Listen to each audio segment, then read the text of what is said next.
homosexuality was criminalized and pathologized, a crime against nature, and a sickness that should therefore be treated, often in dungeon-like mental institutions.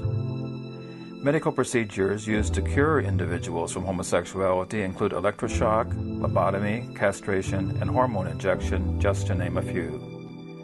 The conviction that homosexuality was a mental illness was later formalized by the American Psychiatric Association in the first 2 editions of the Diagnostic and Statistical Manual of Mental Disorders, or DSM. In the early and mid-20th century, psychotherapeutic conversion treatments were anchored in 2 contrasting theoretical systems, psychoanalysis and behavioral therapy. Psychoanalytic psychotherapy has had a profound influence on the attitudes and practices of the mental health profession towards homosexuality. Sigmund Freud neither believed that sexual orientation was biologically determined nor that people had a choice. Rather, he saw homosexuality as a form of arrested psychosocial development. Freud himself has been described as somewhat affirmative regarding homosexuality, particularly for the time in which he lived. In a newspaper interview, he wrote, "I am of the firm conviction that homosexuals must not be treated as sick people.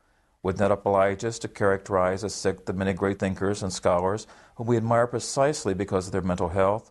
Homosexual persons are not sick. They also do not belong in a court of law." So what am I supposed to do now? I'm supposed to... You start masturbating with your homosexual image, all right? But at that point of inevitability, switch over to the female picture. Have your climax, okay? And, note down to yourself how pleasurable was it and this sort of thing. Come back and tell me about it. And maybe nothing will happen. Maybe you won't have a climax. We have to find this out. But you probably will, and I want to know about it. So, like, at that point where I'm about to go, then I switch to the female picture. Just that, right, just that. What happens if I lose my erection, though? Well, that's one of the things that we have to find out. That's part of the information that we're going to gather. Okay? Okay. And this will be a principal area that I'll want to talk with you more about next time. Try it for a week. Let's see what happens, and I'll see you next week at the same time.